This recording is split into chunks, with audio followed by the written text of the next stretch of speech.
ప్రభునందు ప్రియ ప్రేక్షకులందరికీ నిండార వందనాలు. ప్రభునందు ప్రియులారా, మీరందరూ బాగున్నారా?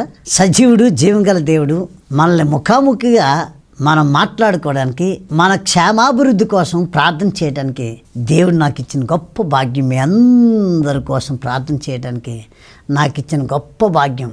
ఎవరెవరు అంటున్నారు, అయ్యా ఫోన్లు ఎవరు ఎత్తుతున్నారని. నో, నేను నా ఫోన్ నేనే ఎత్తుతాను, ఎవరిని ఎత్తనవను. అర్ధరాత్రి 12 అయినా మీరు ఫోన్ చేస్తే నేను ఎత్తి మీ కొరకు ప్రార్థన చేస్తా.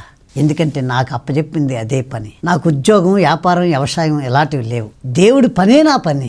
ఎవరు అభాగ్యులు, ఎవరు ఎటువంటి అవసరతలతో ఉన్నారో, ఏ అక్కలతో ఉన్నారో, ఏ అనారోగ్యంతో ఉన్నారో, ఏ ప్రమాదంలో ఉన్నారో వారి కోసం దేవుడి బయలుపరిస్తే, వారు ఫోన్ చేస్తే వారి కోసం ప్రార్థన అనే టీముని తయారు చేసి నేను నా భార్య ఎంత టైం అయినా ప్రార్థన చేస్తాం. మీరు నమ్మండి, విశ్వాసం ఉంచండి.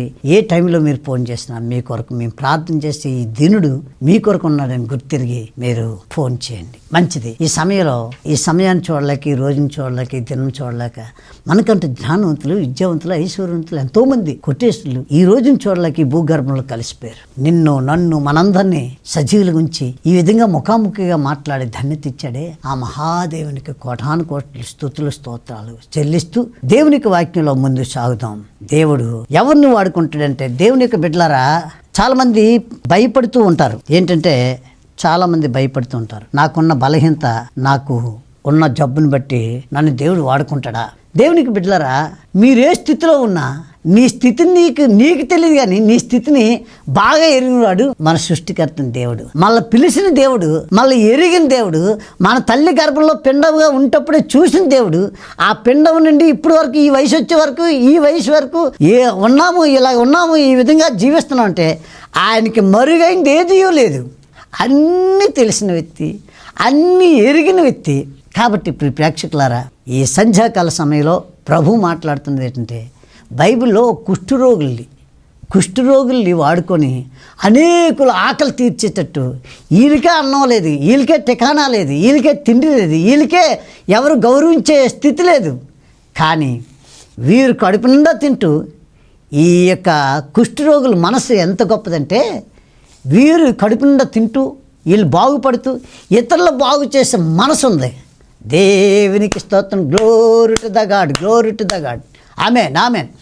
ఈ టీవీ చూస్తున్న ప్రేక్షకులారా, ఈ సంధ్యాకాల సమయం నా ప్రభు చెప్తున్న మాట ఏంటంటే, నువ్వు కఠోరమైన పేదరికంలో ఉన్నా, ఎటువంటి పరిస్థితిలో నువ్వు ఉన్నా, నీ దేవుడు చూస్తున్న దేవుడు, వింటున్న దేవుడు, సమాధానం ఇచ్చిన దేవుడు. నీ మనసు మంచిది కనుక ఒక దినాన్ని నీ పరిస్థితిని బట్టి, నీ పరిస్థితులు మార్పు చేసి, నువ్వు కడుపారా తింటూ, నీ పిల్లలు, నీ భార్య పిల్లలు తింటూ ఇతరులకు అన్నం పెట్టే స్థాయికి తీసుకెళ్తారు. ఎగ్జాంపుల్ నేను చెప్తాను. ఇదే హైదరాబాద్లో నాకు తెలిసిన ఒక సిస్టర్ గారు ఉన్నారు, రాధికా సిస్టర్ గారని. 4 ఇళ్ళల్లో పని చేసుకుంటుంది ఆమె. పని చేసుకుంటున్న ఆమెకు వచ్చిన ఆ 4 ఇళ్ళల్లో పని చేసేటాడు ఆమెకి దేవుడు ఆ ఇంటి వంటతో కొంత బిర్యానీని, ఏది మిగిలిపోతే అది, మరి పనిచేసే వ్యక్తులకి ఫస్ట్ వండుకున్నది తీసేవారు, ఏది మిగిలిపోతే అది ఇస్తారు. ఆ ఏది మిగిలిపోతే అది తీసుకొచ్చి రోడ్ల మీద అన్నం లేక, తిండి లేక, ఆ కప్పుకోవడానికి దుప్పట్లు లేక భయంకరంగా గజగజ వణుకుతున్న వ్యక్తిని అలాంటి వాళ్ళు తీసుకొచ్చి, ఈ యొక్క అన్నాన్ని, వీళ్ళు తినిగా ఉన్నటువంటి అన్నాన్ని తీసుకొచ్చి ఈ వృద్ధులకి, అలాంటి వాళ్ళకి పెడుతుంటే దేవుడు ఆమెతో మాట్లాడేట, అమ్మా నువ్వు ఇంట్లో పనిచేసి తీసుకొస్తున్నావే, ఇలాగాక నాకు ఇల్లు అద్దె తీసుకొని, అద్దెంట్లో ఈ 10 మంది, ఈ 5, ఈ 2, 3 ఉన్నారే, వీళ్ళకి అన్నం నువ్వే పెట్టమ్మా అని చెప్పాడట. మరి నేనే అద్దె కొంపలు ఉంటున్నాను, మరి నేను ఎలాగయ్యా పోషించగలుగుతానంటే, నేను పోషిస్తానమ్మా, నువ్వు తీసుకొచ్చిన వాళ్ళు కూడా పోషిస్తానని చెప్పి వాళ్ళే తీసుకొచ్చి అద్దెంట్లోనే అన్నం పెట్టి వారిని సాదుకునేది. ఈ సాదుకుంటూ ఉంటుండగా పోలీసులని, ఎంఆర్ఓ డిపార్ట్మెంట్, ఎమ్మెల్యే వీళ్ళందరూ చూసి, ఆమెకు ఒక్కగానో కూతురే, ఆమె చూసి అలాగా ఆ వృద్ధులకి సహాయం చేస్తుంటే అనేకులు ప్రోత్సహించడం మొదలెట్టారు. అలా కొన్ని సంవత్సరాలు గడిచింది. దేవుడు అనుకోకన్నా 1 ఎకరం భూమి రోడ్డు పాయింట్ హైదరాబాద్కి హైవేలో 1 ఎకరం భూమి కొనేసి ఇచ్చారు. ఇప్పుడు బిల్డింగ్ కట్టారండి. ఒక్కొక్క పేషెంట్, ఒక్కొక్క ఓల్డ్ ఏజ్ హోమ్లో ఒక్కొక్కరికి ఒక్కో రూమ్ కట్టి ఆమె అన్నం పెడుతుంది. ఇంకా కంప్లీట్ అయిందో లేదో ఈ మధ్య నేను వెళ్ళలేదు, చూడలేదు. అద్భుతంగా సేవ చేస్తుంది ఒక ఆడ మనిషి. దేవునికి బిడ్డలారా, మన యేసు శక్తి సువార్త పరిచర్య యావత్తు ఆంధ్ర, తెలంగాణ, మహారాష్ట్ర, ఛత్తీస్గఢ్, ఒరిస్సా 5 రాష్ట్రాల్లో కొండల్లోనూ, లోయల్లోనూ, అడవుల్లోనూ, గ్రామాలకి సువార్త లేని దగ్గరికి వెళ్ళి, ఏసంటి ఎరగని ప్రజల దగ్గరికి వెళ్ళి సంఘాలు కట్టుకుంటూ వెళ్ళిపోవటం, ఆ పిల్లలకి ట్రైనింగ్ ఇచ్చి, బైబిల్ ట్రైనింగ్ ఇచ్చి, ఏ ఊర్లో సంఘం కట్టా ఆ ఊర్లో అప్పచెప్పేసి సంఘాలు కట్టుకుంటూ వెళ్ళిపోవటమే. ఈ యొక్క సమయంలో దేవుడు ఈ 32 సంవత్సరాలు సంఘాలు కట్టే బాధ్యత అప్పచెప్పాడు. తర్వాత విశాఖపట్నం, ఆ యొక్క అనకాపల్లి జిల్లా శృంగవరం గ్రామంలో ఒక కిందని ఓల్డేజ్ హోమ్, పైన చర్చి కట్టడానికి 2.5 ఎకరాల భూమిని అమ్మాను. అమ్మి ఇంతవరకు నా డబ్బుతో కిందని ఓల్డేజ్ హోమ్, పైన చర్చి ఇంతవరకు కట్టా. ఇక ప్లాస్టింగ్లు, ఆ కరెంటు పనులు, వృద్ధులకి మంచాలు, అలాగే పరుపులు, దిండ్లు, వాళ్ళ హాస్పిటల్ తీసుకెళ్ళిన వ్యాను, ఇవన్నీ అవసరమై ఉన్నాయి. ఈ అవసరతల కోసం ప్రార్థన చేయండి. దేవుడు మనల్ని దీవించేటట్టు చేస్తాడు. తప్పనిసరిగా ఓల్డేజ్ హోమ్కి అన్నీ సమకూరుస్తాడని విశ్వాసంతో ముందుకు సాగుతున్నాం. అయితే ఈ సమయంలో నేను చెప్పే సబ్జెక్ట్ ఏంటంటే, నువ్వే రోగంతో ఉన్నా, ఏ బలహీనత ఉన్నా, ఏ అనారోగ్యంతో ఉన్నా నిన్ను దేవుడు వాడుకుంటాడు. అది నేను చెప్పడానికి ఈ ఉపధ్యాత్మం అంతా చెప్పుకొచ్చా. కాబట్టి ఈ సమయంలో చూద్దాం. పరిశుద్ధ వేద గ్రంథంలో 2వ రాజుల గ్రంథము 7వ అధ్యాయము 1 నుండి 20 వచనాలు చూస్తే అద్భుతమైన విషయాలు ఉన్నాయి. ఏంటి ఆ విషయాలు చదువుతాను. అప్పుడు ఎలీషా రాజుతో ఇట్లన్ను, యెహోవా మాట ఆలకించడి. యెహోవా సెలవిచ్చిందేమనగా, రేపు ఈ వేళకి సుమ్రోల్లో దూరమందు రూపాయికి ఒక ఇంటికి 1 మాణిక సన్నని పిండియు, రూపాయికి ఒక ఇంటికి 2 మాణికల యావలను అమ్మబడును. అందుకు ఎవరి చేతిలో రాజు ఆనుకొని ఉండునో ఆ అధిపతి యెహోవా ఆకాశమందు కిటికీలు తెరిచినను అలాగ జరుగునా అని దైవజనునికి ప్రత్యుత్తరం ఇయ్యగా, కన్నులారా దాన్ని చూసిదివే కానీ దాన్ని తినకుందు అని అతనితో చెప్పిన. అప్పుడు పట్టణపు గుమ్మల వద్ద 4 కుష్ఠరోగులు ఉండగా వారు ఒకరికొకరు చూసి, మనము చచ్చిపోవు వరకు ఇచ్చట ఎందుకు కూర్చుండవలను? పట్టణం లోపలికి పోదాం అనుకుంటున్నా, పట్టణమందు క్షేమం ఉన్నందున అచ్చట చచ్చిపోదు. ఇచ్చట ఊరకే కూర్చున్నాను, ఇచ్చట చచ్చిపోదు. పదండి, సిరియన్ల దండు పేటలోనికి పోవుదుము. రండి, వారు మనలను బ్రతకనిచ్చినా బ్రతుకుదుము, మనల్ని చంపిన సత్తుమని చెప్పుకొని సంధి చీకటి చెందు సిరియన్లు దండు పేటలోకి పోవాలని లేచి సిరియన్ల దండు వెలుపల భాగం వద్ద రాగా అచ్చట ఎవరునూ కనబడకపోయిరి.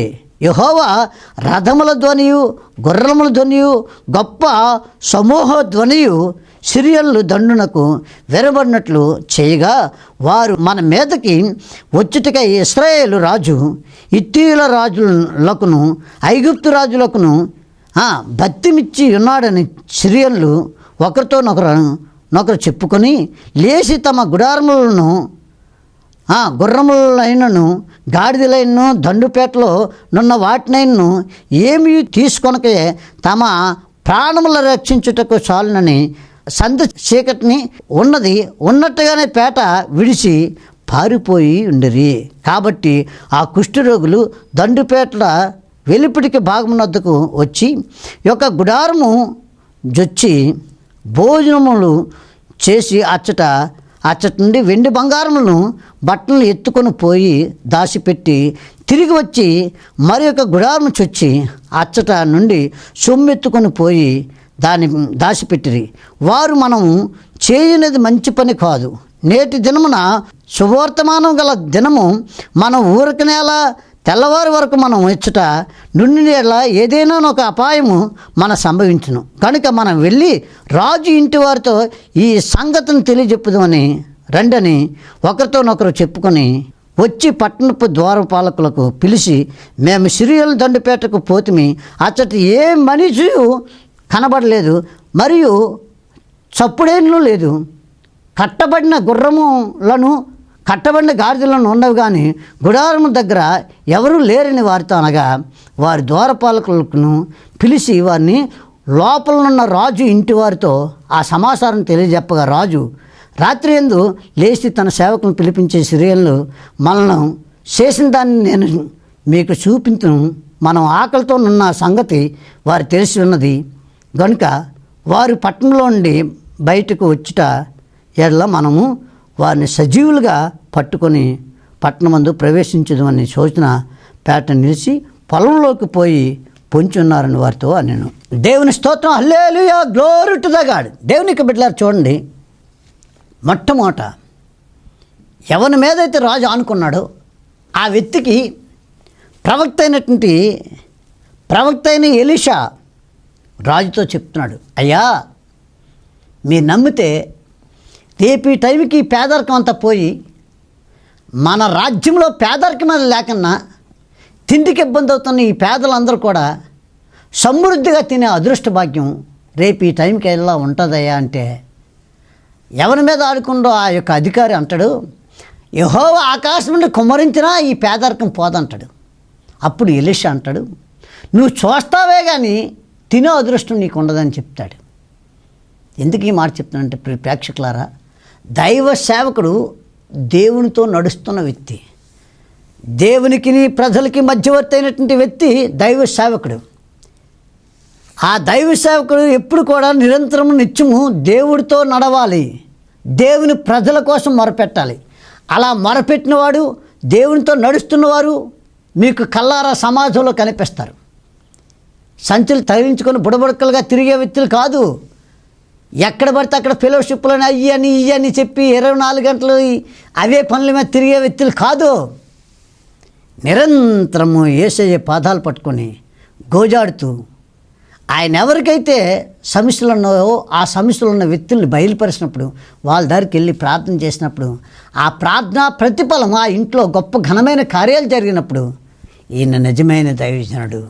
ఇదిగో నా కొరకు ప్రార్థన చేశారు, ఈ షుగర్ పోయింది, ఇదిగో నా కొరకు ప్రార్థన చేస్తారు, ఈ పక్షవాతం పోయింది, ఇదిగో నా కొరకు ప్రార్థన చేస్తారు, కొన్ని సంవత్సరాల నుండి గర్భఫలం లేదు, ఈయన ప్రార్థన చేస్తారు, నాకు గర్భఫలం దేవుడిచ్చాడు అని సజీవ సాక్ష్యాలు వింటారే. మీరు తెలుసుకోవాలి ఎవరు సేవకులు, ఎవరు సేవకులు కాదని. దేవునితో ఎవరు నడుస్తున్నారు, దేవుడితో ఎవరు నడుస్తున్నారు, దేవుడు ఎవరితో నడుస్తున్నారో మీరు గమనించండి. ఈ అరణ్య ప్రాంతంలో బగ్గిపోతున్న మమ్మల్ని, నా పిల్లలకి స్కూల్కి వెళ్తే మీ సేవకు వచ్చిన కొత్తలో బాబు మా అమ్మాయి స్కూల్కి వెళ్ళేటప్పుడు ఇంటర్వెల్లో ఒక బిస్కెట్ కానీ ఒక చాక్లెట్ కొనుక్కుందాం అంటే వాళ్ళు కొనుక్కున్న వాళ్ళకి అసలు అలా చూస్తూ అలా చూసేవారు. అలా చూసి నేను ఇంటికి వచ్చి నా భార్యతో చెప్పి కన్నీరు మున్నీరే ఏడ్చాం, ప్రార్థన చేసాం.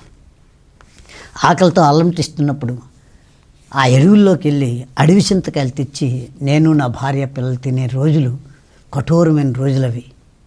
ఈరోజు ఈ టీవీ చూస్తున్న ప్రేక్షకులారా, ఆరాధన టీవీ, నిరీక్షణ టీవీ, శుభవార్త ఇన్ని ఛానల్లో వాక్యం చెప్తున్నా అంటే ఒక ఎపిసోడ్కి 10,000 రూపాయలు, ఒక్కో ఛానల్ ఒక్కోలా ఉంటుంది. ఇంత డబ్బు 5 వారాలు ఈ ఆరాధన టీవీ నెల 5 వారాలంటే ఒక ఎపిసోడ్ 10,000 అంటే 5 వారాలకి 5 ఎపిసోడ్లు 5 10 50. అలాగే ఒక్కొక్క టీవీకి చూడండి, నెలకి అంత డబ్బు కడతానంటే ఒకప్పుడు చాక్లెట్ కొనలేనటువంటి స్థితి నుండి నా దేవుడిని విశ్వసించాను, నా దేవుడితో నడిచాను, నా దేవుడి పరిశుద్ధుడు, ఆ పరిశుద్ధత ధరించుకున్నాను, నా దేవుడు యథార్థవంతుడు, ఆ యథార్థత ధరించుకున్నాను, నా దేవుడు నీతిమంతుడు, ఆ నీతిని ధరించుకున్నాను. కాబట్టినే నా దేవునితో నేను నడుస్తున్నాను, నా దేవుడు నాతో నడిపిస్తున్నాడు, నా చేయి పట్టుకుని నడిపిస్తున్నాడు. కనుక ఇన్ని ఘనమైన కార్యాలు చేస్తూ ఉన్నాడు. 18 సంవత్సరాల పిల్లలు లేని వారికి పిల్లలు పుట్టడం, వివాహం కాక ముదిరిపోతూ వయసు మీద పడుతున్న వ్యక్తులకి వివాహం జరగడం, ఇవన్నీ దేవుడి కార్యాలు. ఎవరైనా నా వల్ల జరుగుతుందని ఊహించుకుంటే అది తప్పు తప్పు తప్పు. దేవుడికి రావాల్సిన మహిమను దొంగిలించి నేనే గొప్పవాడని చెప్తూ నేను ప్రార్థన చేసి తెలియైపోయింది అలాగైపోయిందని చెప్తున్నారే, వాళ్ళు పెద్ద దొంగలు. దేవుడు చేస్తేనే కార్యాలు జరుగుతాయి. మనుషుల్లో ఎవరికీ శక్తి లేదు. 4 రోజులు కంటిన్యూ 2-3 రోజులుగా మోషన్స్ అయ్యాను, లూజ్ మోషన్స్, దెబ్బకి లెగలేడు, కూర్చోలేడు. ఈ వ్యక్తి అద్భుతాలు చేస్తారు చెప్పండి?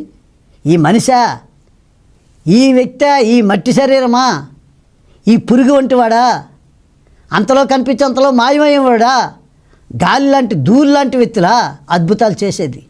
అద్భుతాలు జీవం గల దేవుడు, సజీవుడైన దేవుడు, నిన్న నేడు నిరంతరం ఏకరీతిగా ఉన్న ఆ జీవం గల దేవుడు ప్రభు అయిన యేసుక్రీస్తు అద్భుతాలు చేయగలరు. కానీ ఈ లోకంలో ఎవరికి చేత కాదు. ఒకవేళ నేనే చేస్తానంటాడు పెద్ద దొంగ. దేవుడు చేయాలండి. మేము దేవునికి ప్రజలకి మధ్యవర్తులు తప్ప మేము అద్భుతాలు చేసేవారం కాదు. దేవుడు చేస్తాడు. కాబట్టి దేవుడు కుష్ఠరోగులైన వ్యక్తిని వీళ్ళు నడుస్తుంటే ఘల్ ఘల్ ఘల్ మన శబ్దం వచ్చేసరికి ఆ సిరియళ్ళందరూ పటాపంచలే పారిపోయారు. వంటలు వండుకున్నారు, వంటలు కూడా వదిలేశారు. ప్రాణం దక్కించుకుంటే చాలు, బ్రతుకుంటే బొలసాకని తిని బతుకుతామని వాళ్ళు పారిపోయారు. గుర్రాలు వదిలేశారు, గాడిదలు వదిలేస్తారు, ఆస్తులు వదిలేశారు, బంగారం వెండి అన్నీ వదిలేశారు. తినటానికి వండుకున్నటువంటి వంట సామాన్లు కూడా, చికెను మటన్లు అన్నీ కూడా అక్కడ వదిలేసి వెళ్ళిపోయారు. ఈ కుష్ఠరోగులటువంటి నలుగురు నడిచెళ్తుంటే దడేలమని గుర్రాల శబ్దాలు, ఏనుగుల శబ్దాలు, పెద్ద పెద్ద శబ్దాలు వస్తుంటే అయ్యో ఇశ్రాయేల్ ప్రజలు వచ్చేస్తున్నారని భయపడిపోయి ఉన్నట్టు వదిలేసి ప్రాణం దక్కించుకుంటే చాలు, బ్రతుకుంటే బొలసాగు తిందామని పారిపోయారండి వీళ్ళంతా. ఆ అద్భుత కార్యం జరిగిన తర్వాత వాళ్ళు కడుపు నిండా తిన్నారు. వాళ్ళకి బంగారం వెండి ఇవన్నీ దాచుకున్న తర్వాత రాజుగారికి వెళ్ళి విషయం చెప్పేసరికి ఈ దైవసేవుడు ఏ టైంకి అయితే చెప్పాడో ఆ టైంకి ముందే ఆ రాజ్యంలో ఆ పేదరికం అంతా పోయి అందరూ లక్షాధికారులు అయిపోయారు. వాళ్ళ ఆకలి తీరింది. వారికి అన్నం లేదని ఏడుస్తుంటే ఆ ఏడుస్తున్న సమయంలో ఆ రాజుగారు ఈ పేదరికంలో ఏమంటారంటే ప్రజలందరూ వెళ్ళి ఆ పేదరికం కోసం అడుగుతున్నారు రాజుగారిని. ఆ రాజుగారు ఏమంటారంటే, యెహోవా నీకు సహాయం చేయనిది నేను ఎక్కడి నుండి నీకు సహాయం చేయదును. మొదటి రాజుల గ్రంథము 6వ అధ్యాయము 27వ వచనం. యెహోవా నీకు సహాయం చేయనిది నేను ఎక్కడి నుండి నీకు సహాయం చేయదును అని చెప్తున్నాడు రాజు. ఎక్కడి నుండి దేవుడే సహాయం చేయకపోతే నేను ఎక్కడి నుండి తెచ్చి పెట్టాలమ్మా మీ అందరికని రాజు ఏడుస్తున్నాడు. ఆ సమయంలో ఎలీషా ప్రవక్తతో మాట్లాడి రాజుగారిని ధైర్యపరిచి, ఇదిగో ఈ టైంకల్లా మీ పరిస్థితులన్నీ తారుమారైపోతే నా దేవుడు అద్భుతాలు చేసే దేవుడు, కుంటోళ్ళు కాలిచ్చి, గుడ్డోళ్ళు కాలిచ్చి, మగవారికి మాటిచ్చి చనిపోయిన వారు సైతం సజీవులుగా లేపిన మహాదేవుడు మహాదేవుడు మహాదేవుడు మహాదేవుడు మహాదేవుడు మహాదేవుడు సజీవులుగా లేపే దేవుడు. అటువంటి దేవుని నమ్ముకున్న మనం నమ్మాలి, దేవుడి కార్యాలు నమ్మాలి. కుష్ఠరోగులు అన్నారు, మేము వెళ్ళిపోతాం, ఎక్కడున్నా చచ్చిపోతాం కదా. అదేదో శత్రువులైనటువంటి ఆ సిరియల్ దండలోకి వెళ్ళి వాళ్ళు చంపితే చచ్చిపోదాం, లేకపోతే బ్రతుకుదాం, పదండి ఎక్కడి నుండి కదలి. ఎస్, ఈ టీవీ చూస్తున్న ప్రేక్షకులారా, మీకున్న స్థితిని బట్టి అక్కడే పడి ఉండకండి, అలాగ ఉండకండి. నా దేవుడు చెప్తున్నాడు, మీరు ఆ స్థలం నుండి లేచి మీరు పని మొదలెట్టండి. ఎస్, మేము కింద ఓల్డేజ్ హోమ్ పైన చర్చి కట్టడానికి నాకున్న 2.5 ఎకరాలు అమ్మిమన్నాడు. విశాఖపట్నంలో 2.5 ఎకరాలు అమ్మితే అది అమ్మగా వచ్చిన డబ్బుతో మొత్తం కిందని ఓల్డేజ్ హోమ్ పైన చర్చి కట్టేసా మొత్తం. ఇప్పుడు ప్లాస్టింగ్లు, కరెంటు పని, మరి ఓల్డేజ్ హోమ్ కోసం మంచాలు, వారిని హాస్పిటల్ తీసుకుని వ్యాను, వాటర్ ఫిల్టర్, ఇలాంటివన్నీ ఉన్నాయి. అవన్నీ దేవుడు సమకూరుస్తాడు. నేను విశ్వాసంతో ఉన్న 2.5 ఎకరాలు అమ్మేసి పని చేస్తున్నాను. అద్భుతంగా దేవుడు కార్యం చేస్తున్నాడు. నవంబర్ 2nd వీక్ కల్లా ఆలయం, ఆ ఓల్డేజ్ హోమ్ ప్రతిష్ఠిత కార్యక్రమం జరుగుతుంది. ఈ సంధ్యాకాల సమయంలో చెప్తున్న మాట ఏంటంటే, మీరు ఎటువంటి బలహీనులైనా బలవంతుడైన దేవుడి వైపు తిరిగితే బలహీనులైన మనల్ని బలవంతులుగా చేస్తాడు, అద్భుతాలు చేస్తాడు, ఆశ్చర్యకార్యాలు చేస్తాడు, మహత్కార్యాలు చేస్తాడు. మీరు నమ్మితే దేవుని కార్యాలు చూస్తారు. కాబట్టి ప్రేక్షకులారా, ఈ సంధ్యాకాల సమయంలో నేను చెప్తున్న మాట ఏంటంటే, కుష్ఠరోగులటువంటి వ్యక్తులు వాడుకున్నాడు. అవిశ్వాసంతో మాట్లాడిన వ్యక్తిని భూమి మీద లేకుండా చేశాడు. దైవ సేవకుడు చెప్పింది విని దాని ప్రకారంగా కన్నీరు కార్చి ప్రార్థన చేసుకొని మీ స్థితిగతులు, మీ పరిస్థితులు మార్చుకుంటే అద్భుతాలు చూస్తారు. నమ్మలేదు కాబట్టి నమ్మకన్నా రాజుకి వ్యతిరేకంగా అవి జరగదండి అని ఇలాగా ఈయన ఇలాగే చెప్తాడు, ఈ గడ్డం పాస్టర్ ఇలాగే చెప్తాడు, ఈ బట్టబోడు ఇలాగే చెప్తాడు అని ఎవరైతే అని ఇచ్చేశారో ఆ వ్యక్తులు అక్కడే ఉన్నారు. మనం అంచెలంచెలుగా ఎదుగుతూనే ఉన్నాం. ఆ రాజు ఎవరి మీద ఆనుకున్నాడు, ఆ వ్యక్తి అందరు చూస్తుండగానే ఎప్పుడైతే ఈ బంగారం, వెండి, అన్నం, ఆహారం, చికెను, మటన్లు ఇవన్నీ దొరికాయో జనాలు అందరూ పొలోమని వెళ్ళిపోయేసరికి రాజుగారు ఎవరి మీద అయితే ఆనుకున్నాడో ఆ వ్యక్తిని తొక్కిసలాట్లాడుతూ కల్లారా ఇవి చూశాడు. ఆ వ్యక్తులందరూ పులోమని వెళ్ళిపోయేసరికి వాళ్ళందరూ ఆ మూకముడిగా వెళ్ళేసరికి ఆ వ్యక్తి మీద పడేసరికి ఆడు కిందన పడి వాళ్ళు తొక్కిసలాట్లో చనిపోయాడు. కంఠం మీద పేక మీద అడుగేసి జనాలు నడిచేసరికి చచ్చిపోయాడు. అవును, దేవుడు నీకు వాగ్దానం చేసినప్పుడు, దేవుడు నీకు ఏదైనా మేలు చేస్తానన్నప్పుడు నువ్వు నిర్లక్ష్యంగా ఉండకు. దేవుని కోసం లేచి దేవుని కోసం పరిగెట్టు, దేవుడి కోసం నిలబడు. దేవుడి కోసం నీకు బలహీనత ఉందా నువ్వు మర్చిపో. ఆయన నిన్ను స్వస్థపరుస్తాడు. విశ్వాసంతో నువ్వు ముందుకు సాగుతూ ఉండాలి. దేవుడి పరిశుద్ధ మాటలు దీవించి ఆశీర్వదించిన గాక. ప్రేక్షకులారా, కుష్ఠరోగుల్లాగా లెగండి, లేచి విశ్వాసంతో పరిగెట్టండి. ఇదిగో రాజు ఎవరి మీద ఆనుకుండో ఆడు వ్యతిరేకం మాట్లాడాడు కాబట్టి ఆ వ్యక్తి చూశాడు దేవుడి కార్యాలు, కానీ తినే అదృష్టం లేకన్నా అందరు తొక్కిసలాట్లో చచ్చాడు. దేవుని సేవకుడిగా ఈ సంధ్యాకాల సమయంలో చేతులెత్తి దండం పెట్టి చెప్తున్నాను, నాకున్న 2.5 ఎకరాలు అమ్మి కట్టినట్టు మందిరం ఇలాగ ఆగిపోయింది. మందిరము ఓల్డేజ్ హోమ్కి ఈ ప్లాస్టింగ్ అయిన తర్వాత కరెంటు పనులు, అదేవిధంగా ఈ ఓల్డేజ్ హోమ్కి మంచాలు, పరుపులు, దిండ్లు. ఒక ఓల్డేజ్ హోమ్లో ఒక వ్యక్తికి రోజుకి 200 అవుతుంది. ఉదయం టిఫిను, మధ్యాహ్నం భోజనం, రాత్రి భోజనం, సాయంత్రం స్నాక్స్, టీ, ఇవన్నీ లెక్కేస్తే రోజుకి 200 అవుతుంది. నెలకి 6,000 రూపాయలు అవుతుంది. ఒక వ్యక్తికి 6,000 అంటే 10 మందికి 60,000 రూపాయలు అవుతుంది. ఈ 60,000 రూపాయలు ఈ టీవీ చూస్తున్న మీరు, ఈ ముసలోళ్ళు, ఈ యొక్క వృద్ధుల్ని మీకు ఎవరైతే ప్రేరేపణ కలుగుతుందో ఆ వ్యక్తులు దత్తత తీసుకోండి. ఒక వ్యక్తికి నేను 6,000 రూపాయలు ప్రతి నెల ఇస్తానని తీర్మానం తీసుకొని మీరు సహాయం చేయండి. మీరు సహాయం చేసి లెగిసి మీ చేతిలో ఉన్న ఫోన్ని తీసుకొని ఫోన్పే చేయండి. 1,00,000 రూపాయలైనా, 50,000 20,000 10,000 5,000 500 మీకు ఏది ఎంత తోస్తంత. కుడి చేతికి ఇచ్చింది ఎడమ చేతికి తెలియకూడదు కాబట్టి మీకు నచ్చిన మా అబ్బాయితో చెప్పి ఎంతనండి, మా తమ్ముడితో చెప్తే ఎంత, అలాగా కాదు. దేవుడు మీ ప్రేరేపణ కలచేసాడా, ఫోన్ తీసుకొని ఫోన్పే మీ దగ్గర లేకపోతే ఒక పిల్లలకి ఈ రోజుల్లో ఈ డబ్బు పంపించండి అంటే ఆ నెంబర్ ఇస్తే చాలు, వాళ్ళే కొడేస్తారు. కాబట్టి ఈ సంధ్యాకాల సమయం చెప్తున్న మాట ఏంటంటే, దేవునికి ఇచ్చేంతవరకు పాడైపోయిన లేరు.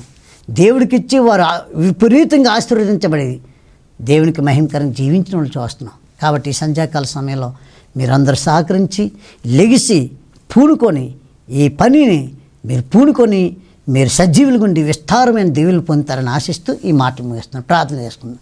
ప్రభువా, ఈ సంధ్యాకాల సమయంలో కుష్ఠరోగులైన వ్యక్తుల్ని, అయ్యా అన్నం లేక చచ్చిపోతున్నాం, సరే ఇక్కడి నుండి లేచి వెళ్దాం, ఈ ఆకలితో అలంటించే బదులు ఇదిగో సిరియల్ దగ్గరికి వెళ్దాం, చంపేస్తారు, నా దేవుడు పోషిస్తున్నాడు. వాళ్ళు నడిచి వెళ్తుంటే కొన్ని వేల వందలు గుర్రాల శబ్దం వచ్చి వాళ్ళు ఫిలిష్తీయులు వండుకునేది కూడా, అక్కడున్న గాడిదలు, అక్కడున్న గుర్రాలు అన్నీ విడిచిపెట్టి పారిపోయారు. ఆ వండుకున్నవన్నీ కడుపు నిండా తిన్నారు. వాళ్ళు బ్రతకడానికి కొంత డబ్బు బంగారం తీసుకున్నారు. వీళ్ళు తిన్నది కాక ఇతరులకు సహాయం చేశారు. అవును నాయన, ఈరోజు టీవీ చూస్తున్న ప్రేక్షకులందరూ కూడా వారు తినడానికి, వండడానికి, కట్టుకోవడానికి విస్తారంగా నీవు ఇచ్చావు. నీవిచ్చిన దాంట్లో ఈ చర్చ్ నిర్మాణం కోసం, మందిర నిర్మాణం కోసం, ఓల్డేజ్ హోమ్ కోసం వారికి నీవు ఇచ్చిన దాంట్లో సమృద్ధులు ఉండి కొంత ఈ యేసుశక్తి సువార్త పరిసరికి, ఈ ఓల్డేజ్ హోమ్కి, ఈ మందిరానికి నిర్మాణం కోసం సంపూర్ణంగా సహకరించి వారి పిల్లలు దీవించబడ్డాన్ని సహాయం చేయమని యేసయ్య శక్తివంతనామని ప్రార్థిస్తున్నా పరమ తండ్రి. ఆమెన్, ఆమెన్, ఆమెన్. May God bless you, may God bless you. Thank you Jesus. హల్లెలూయా, హల్లెలూయా. అందరికీ వందనాలు. ప్రభువా, నా ఇంటిని నీవు కట్టని ఎడలా ఇల్లు కట్టు వారి శ్రమ వ్యర్థమయ్యా.